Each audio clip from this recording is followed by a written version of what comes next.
So yeah. Moving on to the next thing. Why don't we talk about some ha-has and funny funnies regarding Overwatch League?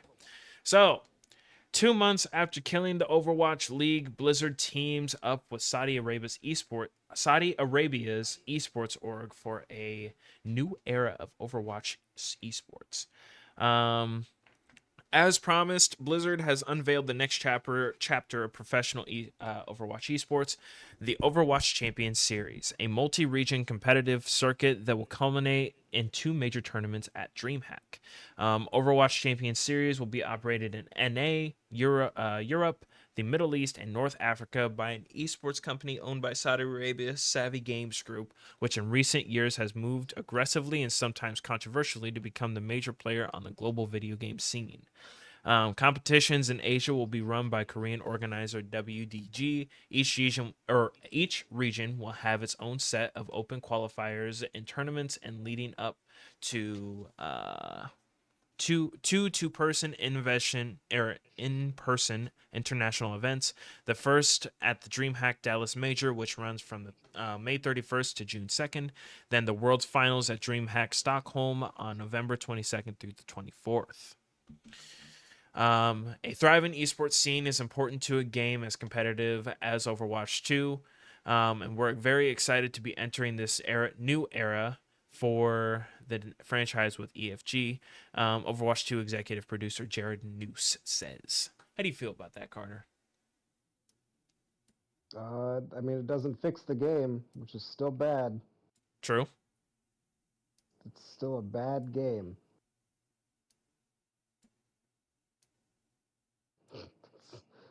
I don't have any opinions on the competitive side because right now they're competing with 2014 Blizzard to make a good game. Fair.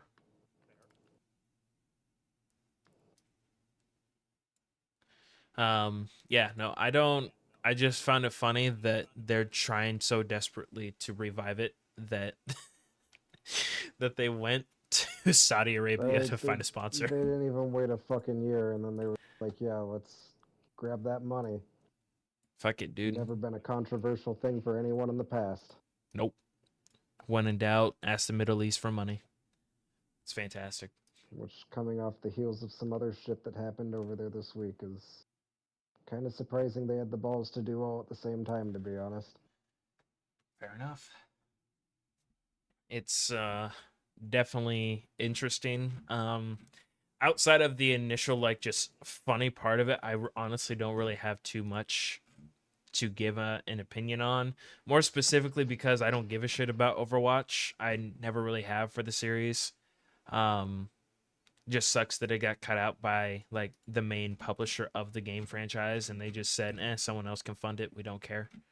Um, DreamHack is kind of a weird place to showcase the tournament, but I mean, I guess anywhere that you can get a slot, you get a slot. I But suppose. yeah, I don't know. It's really I'm sure it's really frustrating for people that actually do play the games and or have been fans of it in the past. So yeah, It sure is. you know, go ahead and let it loose, Carter. No, it's the same shit that I've said every other time we talk about this fucking game and this fucking company. Fair enough. But it looks like they have a schedule for this. Here, hold on. Let me zoom in on this. Okay. So the 2024 calendar is going to be. It looks like next month is going to be the stage one qualifiers with the round robin rounds going into March. Then it'll be obviously still stage one qualifiers with stage one main events, stage one qualifiers, stage one main event, and this will be. Oh wait, shit. So I didn't realize there was a second part to this graph. So in Asia, it'll be the stage one qualifiers with the round robin event going into March. With NA and EMEA, it's going to be the same stage one qualifiers, but with a main event as well. And then April is going to be the stage two qualifiers for NA and EMEA with the playoffs and wild cards and stage one event happening in Asia. That will be the first major, which will take place in May. Um, Skipping June and July with nothing. And then stage three qualifiers and main events will be for NA and EMEA, with stage two qualifiers and round robins leading into September for Asia. And then stage four qualifiers for NA and EMEA again, with stage four main event happen for both regions in October. Then stage two main event in October for Asia, and then the finals will happen for everyone in November. If I went a little bit too quickly for everybody, it will be in the description if you guys want to go through the detailed schedule. But that looks to be the schedule. So obviously, I'm Oh sure yeah. that that has to do with subject to change depending on anything that happens. So anything important that happens. So yeah, Overwatch League is coming back, just not how I figured it would come back if it was going to. So here we are. Um, yeah, that's all I really had to say on that. What about you, Carter? Or are you just drained from the subject? Overwatch too bad. Overwatch, too bad. So drained. Perfect. Moving on to the next thing. Microsoft is going to be or has laid off 1,900 Activision Blizzard and Xbox employees. Um, Blizzard president Mike Ybarra has also decided to leave, and Blizzard's survival game has been canceled. Um, all those layoffs have happened while Microsoft is primarily laying off roles at Activision Blizzard. Some Xbox and ZeniMax employees have also been impacted by the cuts. The cuts work out to roughly 8% of the overall Microsoft gaming division that stands at around 22,000 employees in total. The Verge has obtained an internal memo from Microsoft Gaming CEO Phil Spencer that confirms the layoffs. Alongside said layoffs, Blizzard president Mike Ybarra has decided to leave the company. As many of you know, Mike previously spent more than 20 years at Microsoft. Now that he has seen the acquisition through Blizzard's president, as Blizzard's president, he has decided to leave the company. Says Microsoft's game content and studio president Matt Booty, in an internal memo.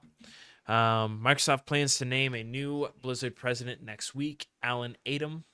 Blizzard's chief design officer is also leaving the company. As one of Blizzard's co-founders, Alan has had a broad impact on all of Blizzard's games. His influence will be felt for years to come, both directly and indirectly, as Alan plans to continue mentoring young designers across the industry, says Booty. Blizzard's previously announced survival game has also been canceled as part of these changes. Booty says Microsoft will be shifting some of the people working on it to one of the several promising new projects Blizzard has in its early stages of development.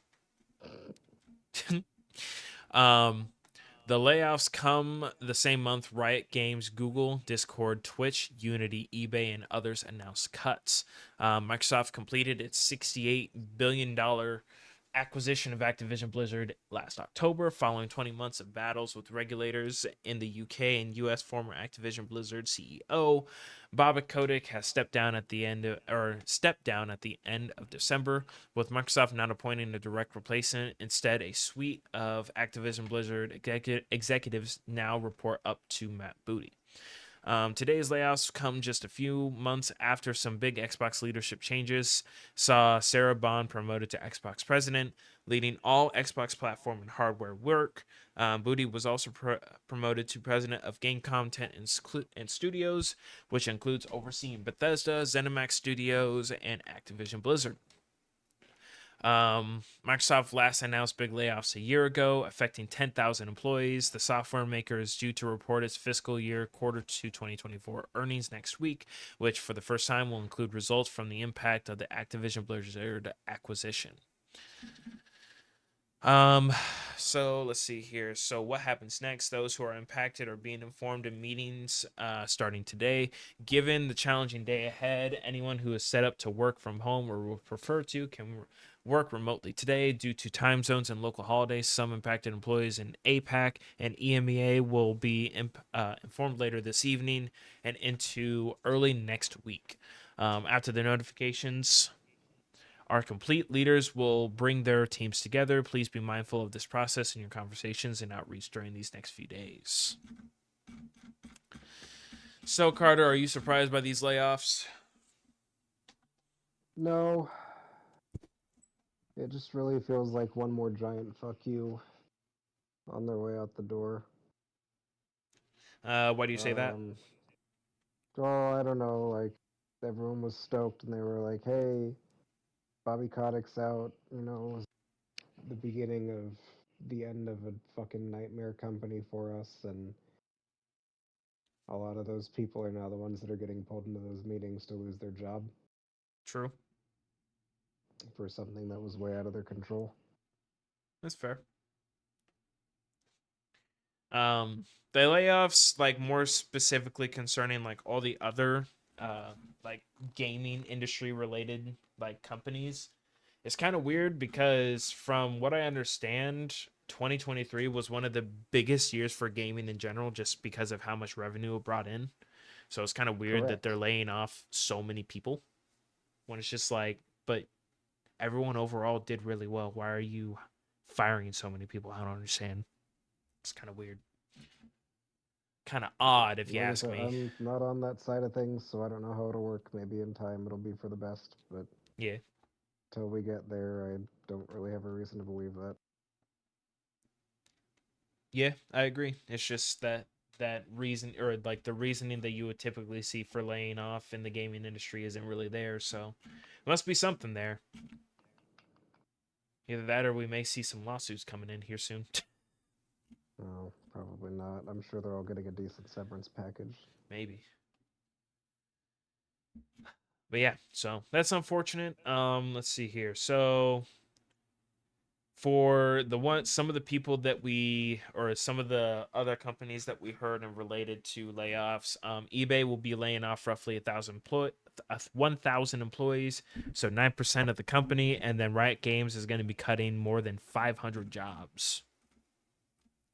So, so yeah, and that sucks for the people. Hopefully, they got good severances, and I wish them luck in It future really endeavors. sounded like it.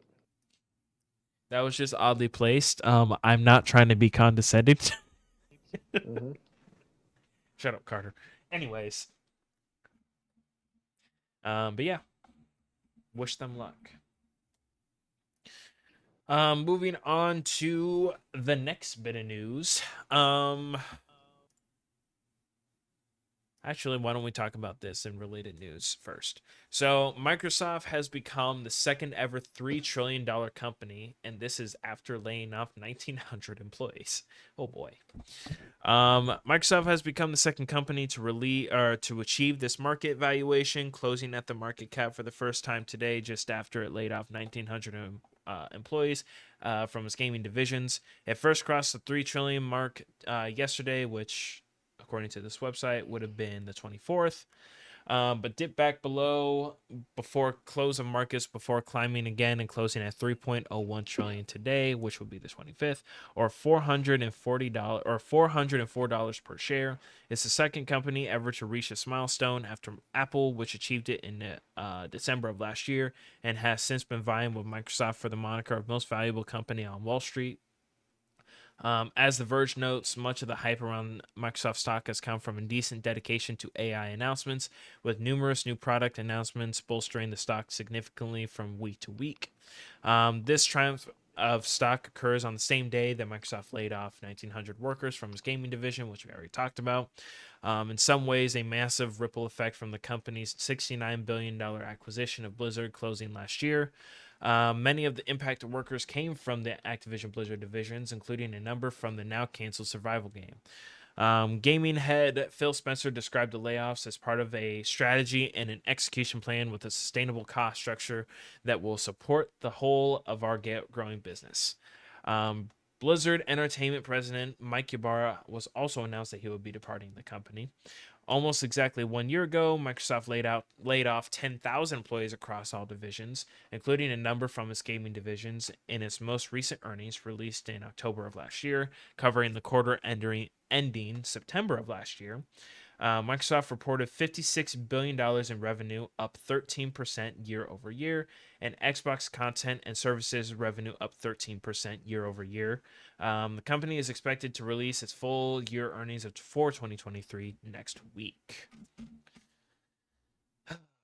Yeah, so I guess that's a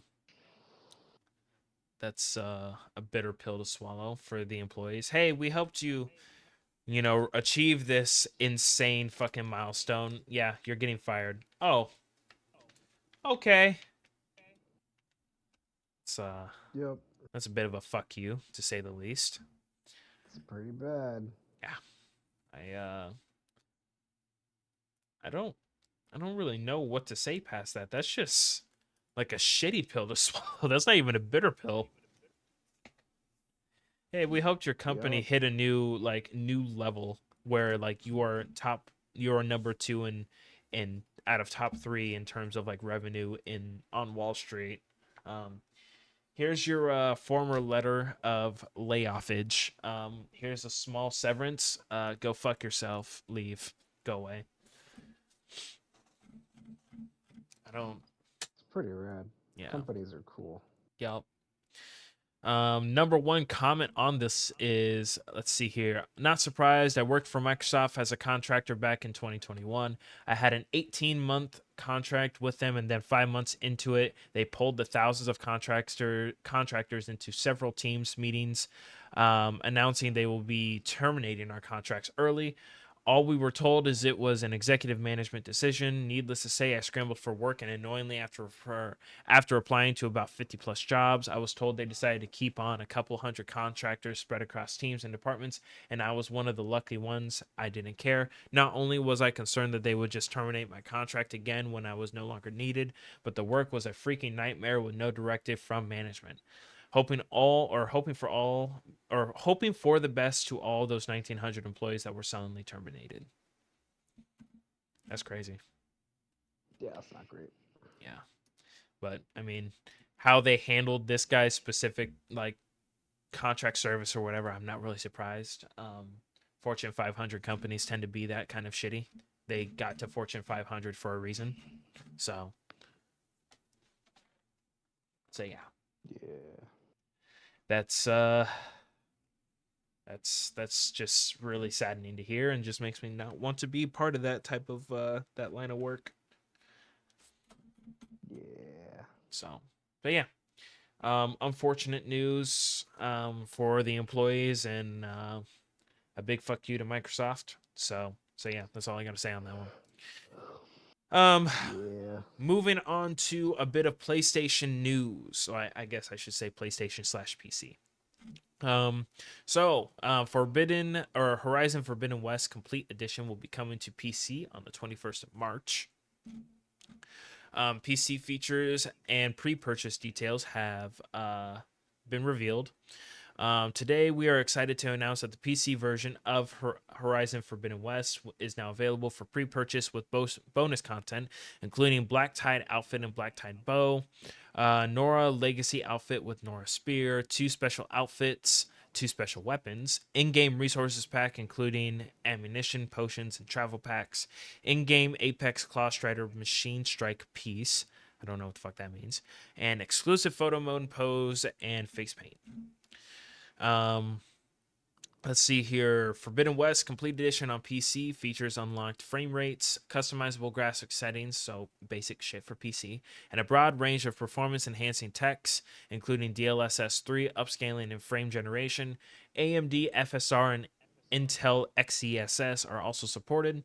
For players with high end hardware and extra headroom, imaging enhancing DLAA is also available. The game leverages direct storage for quick loading times on PC as well. So yeah, that will be coming out on the 21st of March for anyone interested or hyped for that. Quick little tidbit for that, just to stick in there. So yeah, so anyone who's excited for that, you have something to look forward to now. Um, Hooray. Hooray! Did you play the first game, Carter? I got a couple hours, and then I went back to playing Breath of the Wild, which came out that same week. Oh, Um, so no game yeah, was I really on don't your know. hit list for that week. That entire franchise has been plagued by releasing next to genre-defining games, and I know we've talked about this in the past. Um, but the first one came out the same week that the Switch and Breath of the Wild did, and then the second one dropped the same day as Elden. That's beautiful. Um, and if a rumor in a later article is to be believed, it seems like the PC port may be suffering a similar fate that we'll find out about more in the weeks to come. Yep, which we'll be going over here shortly. So yeah. So any Horizon franchise fans, you guys have that to look forward to. Moving on to the next thing, anyone who loves Soul likes, more specifically the people that created the Souls like genre in the first place, From Software, we will be talking about some Elden Ring rumors. So, according to Idle Sloth on X, there is a rumor going around that Elden Ring Shattered or Shadow of the Erdtree DLC could be released in February of this year, according to a leaked Trustmaster collab from a store listing. The listing has since been taken down. Also mentions a major key beat or expansion hinting at another DLC next year. More specifically, here are the images here. Bandai Namco X Thrustmaster Elden Ring collab. Availability February of this year. Sync with new Shadow of Erdtree expansion release Elden Ring Anniversary. As you can see here, they are special edition controllers, which honestly they actually look pretty good. Design agreed for. Sample submission by Bandai. Open to changes to cope with Elden Ring branding policy slash style guide. This is the black one. I think there's one more. Yep. Oh no, two more. There's three. So there is a Millennia concept and a Ronnie um, concept as well to animate sales in year two of collaboration. So yeah, and released to be synchronized with 2025 Elden Ring major key beat or new game expansion. They didn't leak it. They just straight up just fucking announced it through another company. That's Yeah, wild. oh, I mean, the company leaked it. That's fucking crazy. That was not supposed to be a public release. I cannot Assuming that imagine it's how much. again, this is a rumor. This hasn't been confirmed by any company involved with any of it. But at the same time, the first image, which shows just the typical gold black scheme, was taken off their website, like confirmed to have been taken off their website after it was posted erroneously. So I mean, yeah, it's unconfirmed. It's still a rumor, but I mean that doesn't really do them any favors when they just Yeah, it's a pretty damning one.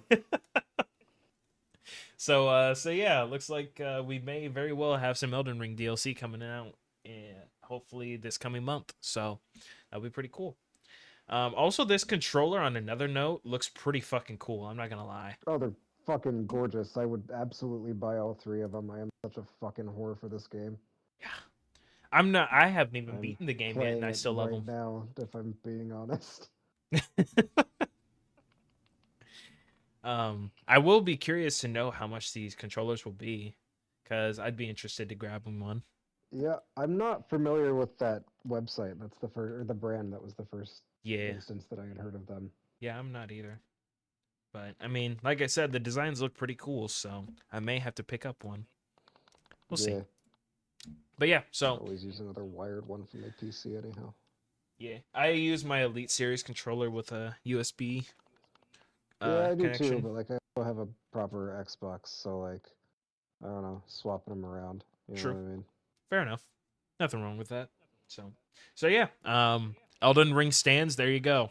Unofficial, but if it unofficial rumor slash I guess announcement. Yeah, pretty much. So Um, on the topic of Elden Ring, I'm just gonna go on a side tangent because I started reading it this week. There's an official Elden Ring manga that is out. The first issue is out now, and then the two issues are coming out next month and in April. It is fucking fantastic. It doesn't take itself seriously at all. It's like a straight up isekai like comedy manga. Um, it's so much fun. I love it so much. It does such a great job at retelling the story through just like a really dumb, almost slapstick lens. and it's just like it shouldn't be as good as it is for like the concept and the pitch, but Fair, it's really fun. So if you're looking for something new to read, I would highly recommend that. fair enough. Um, let's see here. Moving on to the next bit of news. I actually am kind of I'm kind of not. I don't know. It's very confusing for this game. So just to get into it. So despite getting out to an impressively fast start, the finals player count has been dwindling since its launch less than 2 months ago. Despite reaching massive numbers during its debut, the finals player count has dropped dramatically since peaking in December. Days after the free to play FPS was shadow dropped at the Game Awards of 2023, the finals was outdoing Call of Duty on Steam. However, it appears as though the finals has lost some of its allure as players on Steam have either flocked to other titles in recent weeks or simply walked away. It's not just on PC where the class-based shooter has seen success either. The finals quickly became the top hit on Xbox as well. Set in a sort of gladiatorial game show, the finals made its name for itself in the beta phase thanks to its highly destructible environments, along with unique ideas for the genre like crowds and commentators. Upon release, the finals got out to a hot start as one of the most downloaded free to play games out there, but a lot has changed since its release. Um, After its peak of a quarter million Steam players on December 10th of last year, the finals plummeted to just 51,000 players yesterday, according to Steam database. This represents nearly 80% drop in roughly a month and a half. That said, these numbers only reflect Steam players and don't account for console players, as the finals is also available on PS5 and Xbox.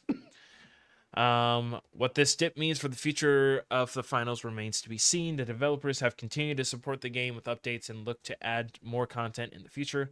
On top of that, player dips are to be expected after release. That being said, whether Embark Studios anticipated an almost 80% drop in the player base less than 2 months is another question entirely. What is concerning for fans of the finals, however, is that the year ahead looks loaded with new games that might continue to steal the spotlight, not including Elden Ring. Some others in 2024 might have the most stacked four game releases of all time, and February looks to be massive as well. Gamers have already been treated to The Last of Us Part 2 Remastered. No one gives a shit. Prince of Persia Lost Crown, haven't heard anything about it. And the month's biggest surprise hit, Power World. Despite its controversies, Power World has been absolutely dominating on Steam, reaching record player counts. Power World even overtook Counter Strike as one of the most played Steam games of all time. Whether Power World is attracting former players of the free to play shooter is unclear, but it's safe to say that the finals isn't the new shiny thing everyone is talking about anymore.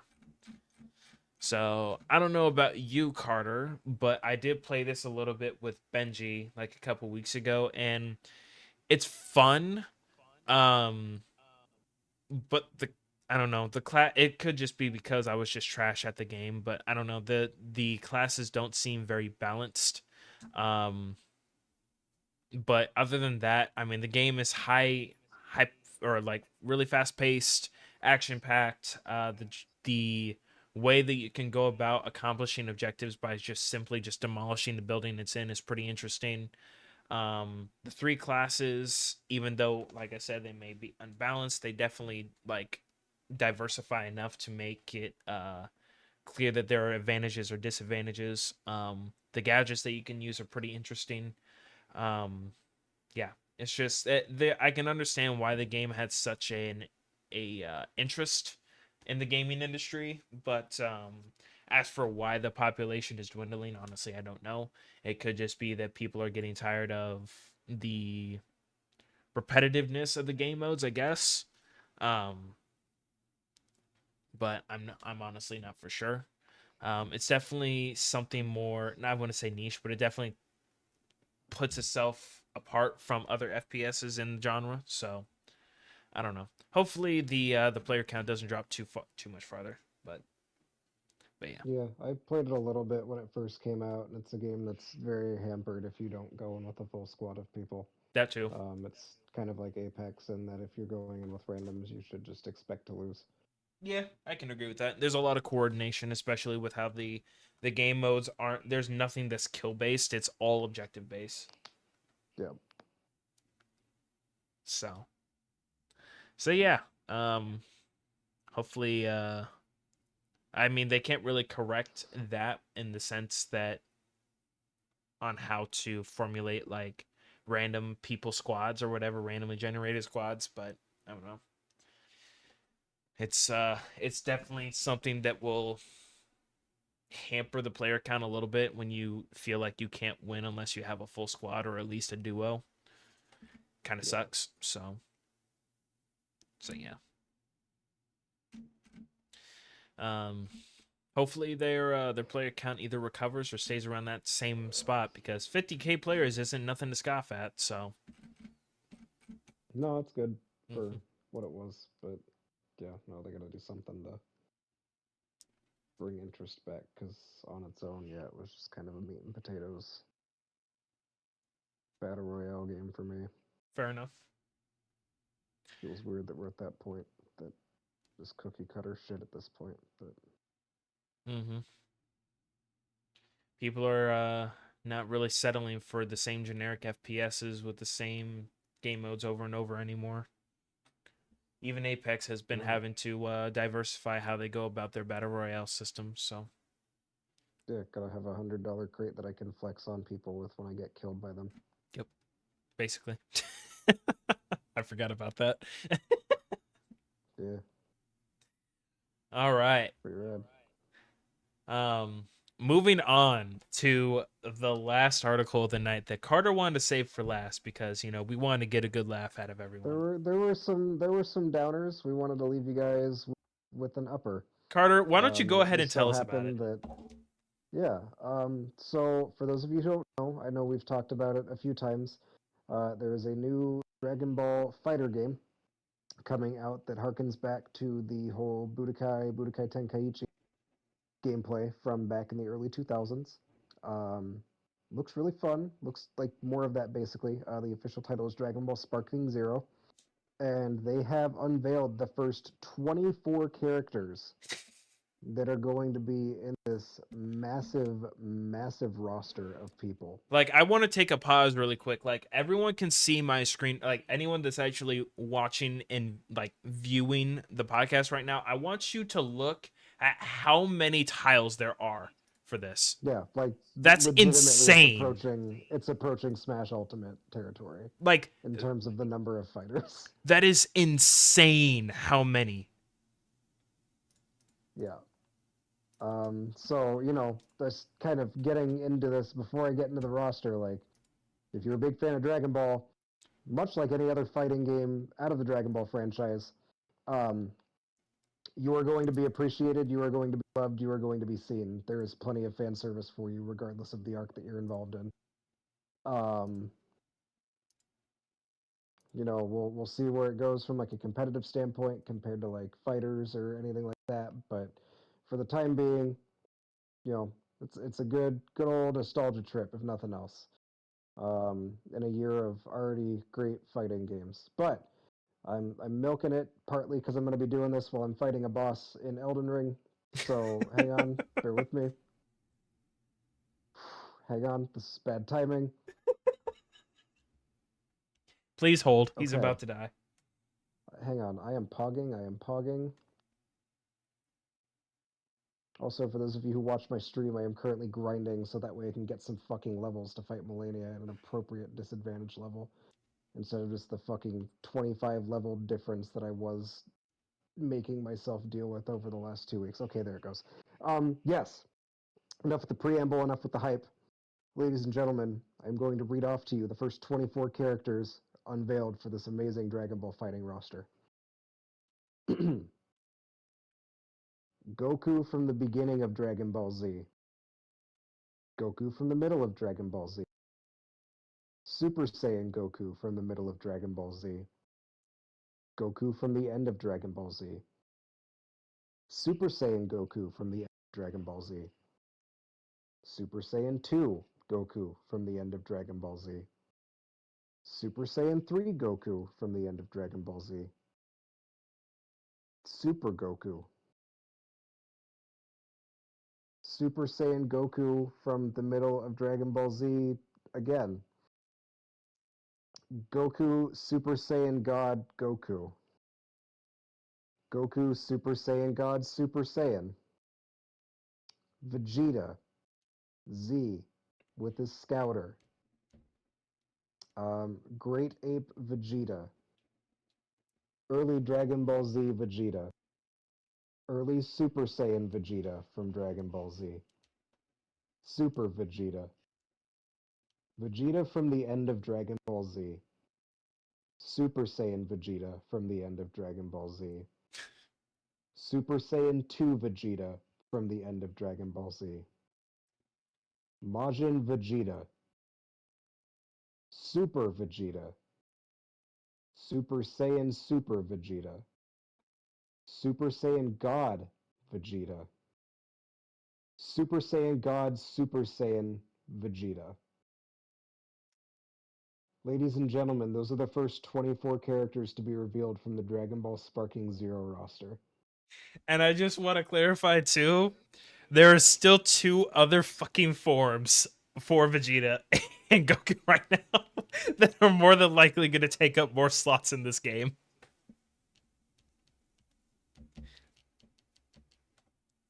I, So, God, like, the only saving grace is that based on what I can discern, they are not, like, this isn't DLC, this is just base roster.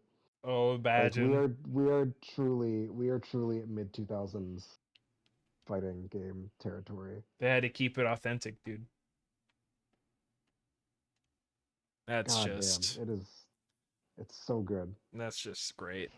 Because we still have God of Destruction Vegeta, and we still have all the different phases for Goku when he was still learning Ultra Instinct, and that's at least five stages for Goku, but that's only one stage for Vegeta, to be fair. But I just don't understand it. actually, no, there's two because there's Super Saiyan God, Super Saiyan Vegeta evolved too. I forgot.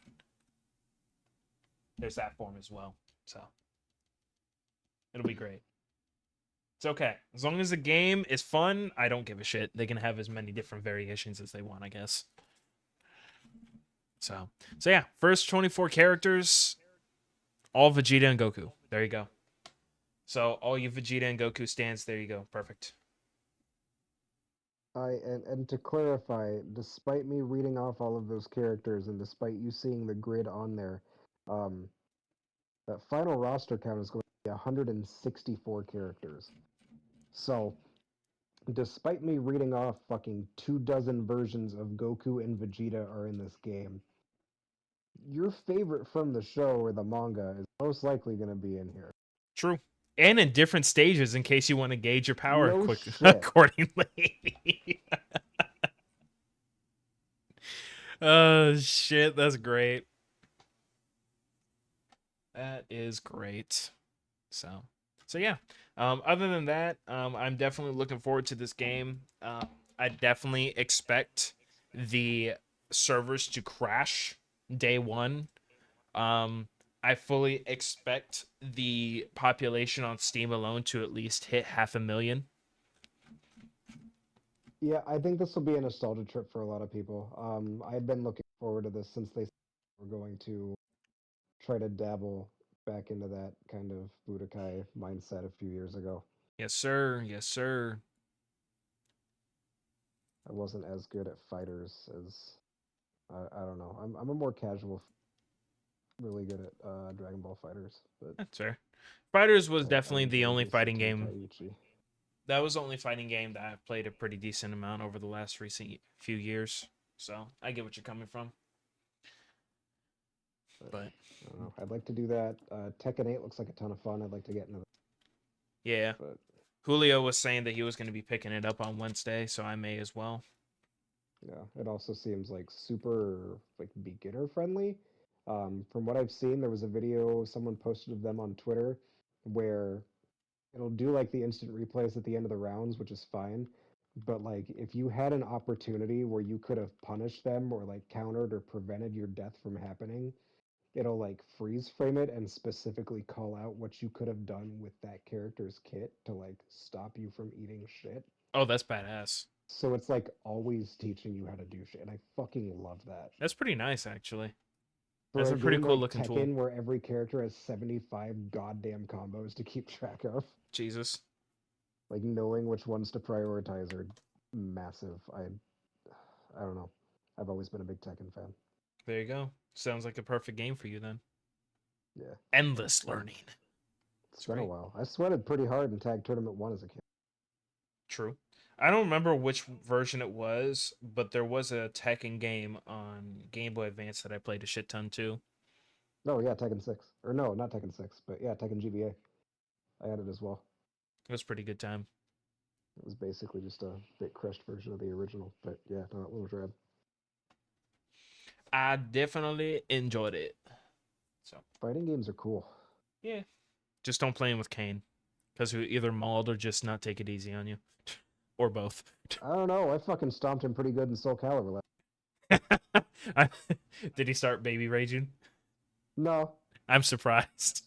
no, he was just like, okay, that was. Thanks for playing with me. I'm remembering why I did this game, and I believe he proceeded to uninstall. It was very civil. It was very cordial. He didn't call me any slurs. I'm Uh, surprised. You should just, ask just, Cooley about just, his experience with just. playing games with him. I was there the day I was in the server the day he fucking rage quit and rage DC'd while they were playing fighters. I was fucking there. It was beautiful. That was like one of like the scariest and most powerful moments of my life because it's the first time I've seen him get that. Yeah, no, it doesn't happen a lot. You have to catch him on an off day. It was an off day. Yeah. So, but yeah, in terms of news, that's all we got for y'all this week. Um, thank you for stopping by. If you guys enjoyed tonight's stream, or not stream, Jesus Christ. If you guys enjoyed tonight's podcast episode, make sure to like, subscribe if you're new, / you enjoy the content, share the video, comment on what you did and didn't like about today's episode. This one will be cut up into 2 parts because Carter had to go and take care of something. So if you guys see a Yeah. part 1 and part 2 on the channel, that's why. Um, Other than that, make sure to go and follow the socials, everything along those lines, including Twitch or stream links, social links, all that BS, the article links, all of that will be in the description if you care to go and look at that. But other than that, that's all we got for y'all tonight. So have a good one. Peace out.